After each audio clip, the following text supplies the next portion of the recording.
what's happening around your environment?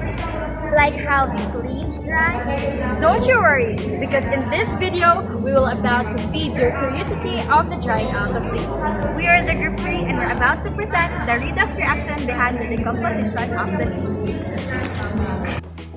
Hello atoms, I am Ivy and for today we shall discuss about the redox reactions or the decomposition or decaying of leaves in macro matter. So in my hand, there are two leaves in different color. In my right hand is a green leaf and in the left is a yellowish brown leaf. Leaf greening is mainly due to the absolute proportion of chlorophyll, while the formation of yellowish leaves is due to the degradation of chlorophyll, which makes the color of carotenoids that dominates the leaves. Leaves of plants may turn yellow and then brown because many cells have died. And there are many reasons why the cells die. First, too much or too little water. Second is too much or too little light, bugs, diseases, or something that breaking the stem. So the environmental factors that may affect to the decomposition or decaying of leaves are: first, the temperature. Second is the erosion. Third is the soil pH, and fourth is the inorganic chemicals, and lastly is the moisture. So to discuss furthermore about the micro level, let's have Microbes play an important role in leaf decomposition. During decomposition, they break through the leaf cuticle and traverse the interstitial space on their way to the cell wall. They find food by releasing a small number of enzymes that break down complex compounds like cellulose into simpler ones, such as glucose that can then be consumed. The three main structural components of a leaf that microbes break down are cellulose, hemicellulose, and lignin. Microbes attack the high-energy foods such as cellulose and hemicellulose first. Lignin is a low-energy food which shields cellulose and hemicellulose. Microbes only attack lignin as a last resort to get the protected high-energy food. There are two methods enzymes use to break down large complex compounds into simpler, smaller ones that they can eat. One is the lock and key method, which is used to break down cellulose and hemicellulose molecules, which are chains of sugars into single sugars that can be consumed. In this process, the enzyme is the key. The key fits the lock on the matching substrate molecule and causes a break in the chain. Some enzymes use this method to break a long chain in the middle to create shorter chains. Other enzymes clip off the ends to release individual sugars. Typically, multiple enzymes are packaged together into a complex scaffold. This scaffold organizes the enzymes that break bands in both the ends and the center of the chain.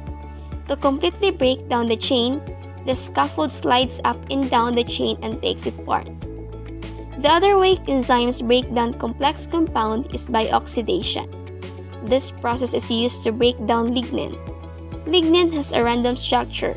Every molecule is different, so the lock and key method does not work. Also, it takes a lot of energy to break down lignin, which is a very stable molecule. Because of this, enzymes don't have enough energy to attack lignin directly. Instead, enzymes attack other molecules that create free radicals, which are highly reactive compounds. These free radicals then react with the lignin and break it down. Once the lignin is removed in this way, the cellulose and hemicellulose that was encased by the lignin is available for decomposition. As microbes consume these foods, they are releasing carbon dioxide into the atmosphere through the process of respiration. The decomposition of leaves involves various chemical reactions, one of which is redox reaction, where a glucose or a sugar is decomposed into carbon dioxide and water. Here is the balance equation for this reaction along with an explanation.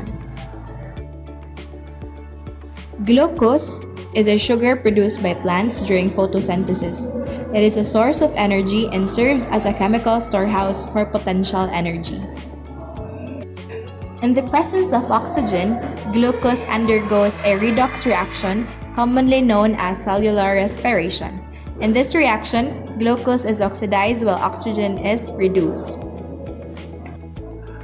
Glucose is oxidized by losing hydrogen atoms in the form of electrons to form carbon dioxide CO2. the carbon in the glucose goes from an oxidation state of 0 to an oxidation state of positive 4 in the carbon dioxide, indicating oxidation.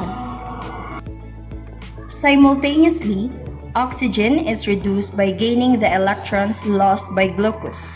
Oxygen goes from an oxidation state of 0 to an oxidation state of -2 in water or H2O, indicating reduction.